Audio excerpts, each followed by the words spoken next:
Assalamualaikum warahmatullahi wabarakatuh. Oke, di sini saya akan mempresentasikan mengenai superkonduktor yang beranggotakan yaitu Dwi Krishna Primadeka dengan NIM 013, kemudian Pilar Hati Bijak dengan NIM 028, dan Edina Azlin dengan NIM 018. Apa sih yang dimaksud superkonduktor? Apakah sudah ada yang tahu? Oke, saya jelaskan. Superkonduktor atau superkonduktivitas adalah fenomena hilangnya resistansi listrik dari dalam logam, paduan, dan senyawa pada suhu di bawah suhu kritis tertentu. Fenomena ini ditemukan oleh Heikki Kommerling Onnes pada tahun 1911 saat ia menyatakan resistansi merkuri beku hilang pada 4,2 Kelvin.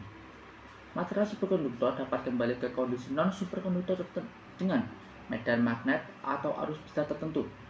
Onnes menerima Nobel Fisika pada tahun 1913 atas temuannya. Dasar sejarah superkonduktor.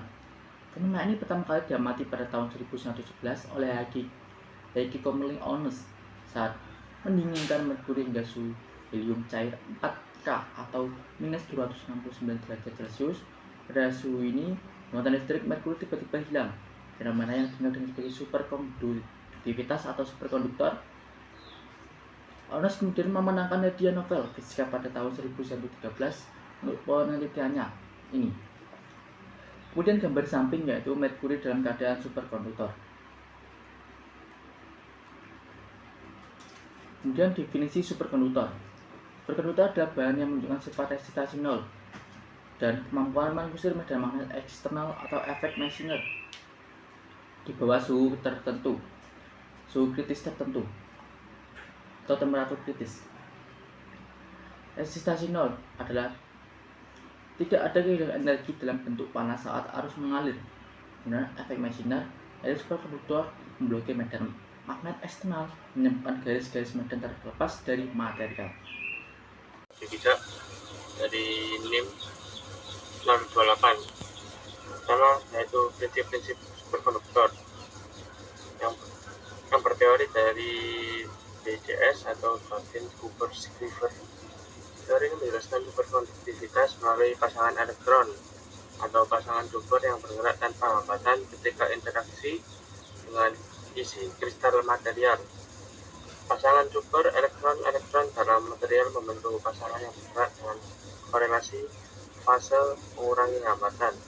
Transisi fase material bertransisi dari fase normal menjadi superkonduktor. Tipe superkonduktor. Superkonduktor tipe 1 biasanya elemen logam murni seperti timah, merkuri, dan sejenisnya, memiliki satu suhu kritis dan menunjukkan efek Meissner sempurna. 2 yaitu superkonduktor tipe 2, biasanya paduan atau keramik seperti YbCO, dan memiliki dua nilai kritis medan magnet, dan sebagian medan dapat menembus material dalam bentuk vortex. Sifat utama superkonduktor yaitu yang pertama resistansi nol, tidak ada energi yang hilang akibat hambatan. Efek Meissner, kemampuan menolak medan magnet eksternal menciptakan levitasi magnetik. Suhu kritis atau TC, suhu di bawah mana material menjadi superkonduktor. Medan kritis atau HC, medan magnet maksimum yang dapat ditahan sebelum kehilangan sifat superkonduktif. Grafik resistansi suhu versus suhu. Grafik resistansi terhadap suhu menunjukkan perubahan resistansi yang mendekati nol di bawah suhu kritis. Grafiknya kurang lebih seperti ini. Selanjutnya, aplikasi teknik elektro. Yang pertama ada transmisi daya listrik. Digunakan untuk kabel listrik dengan kehilangan energi yang minimal. Kabel berbahan superkonduktor memungkinkan efisiensi lebih tinggi dibanding kabel konvensional. 2. Magnet medis atau MRI, digunakan dalam mesin MRI untuk menghasilkan medan magnet kuat dan stabil tanpa konsumsi energi tinggi. 3. Maglev atau levitasi magnetik, digunakan superkonduktor untuk menciptakan efek levitasi, mengurangi gesekan, dan memungkinkan kecepatan tinggi. Yang terakhir, komputer kuantum digunakan untuk menghasilkan qubit dengan koherensi tinggi dalam komputer kuantum. Selanjutnya yaitu contoh nyata dari superkonduktor. Yang pertama yaitu sistem transmisi listrik. Aplikasi kabel superkonduktor untuk mengalirkan listrik tanpa kehilangan energi. Contoh nyatanya grid transmisi superkonduktor di Amerika Serikat. Proyek Albany HTS Kabel Project menggunakan kabel berbahan YPCO untuk meningkatkan efisiensi transmisi daya. Keuntungannya yaitu tidak ada resistansi listrik sehingga efisiensi meningkat. Kabel lebih ringan dan membutuhkan lebih sedikit ruang dibanding kabel tembaga. Yang kedua yaitu mesin MRI atau Magnetic Resonance Imaging. Aplikasi menggunakan magnet superkonduktor untuk menghasilkan medan magnet kuat dan stabil. Contoh nyatanya mesin MRI di rumah sakit menggunakan superkonduktor niobium titanium atau NBTI untuk mendukung diagnosis penyakit secara non-invasif. Keuntungannya yaitu medan magnet yang stabil, menghasilkan gambar medis dengan resolusi yang tinggi, memungkinkan operasi dengan biaya lebih rendah dibandingkan teknologi berbasis magnet konvensional. Contoh nyatanya, yang ketiga itu generator dan motor superkonduktor. Aplikasi superkonduktor digunakan dalam generator, turbin angin, dan motor listrik untuk meningkatkan efisiensi. Contoh nyatanya, proyek Siemens HTS motor listrik berbasis superkonduktor dengan efisiensi tinggi untuk industri, kelautan, dan transportasi.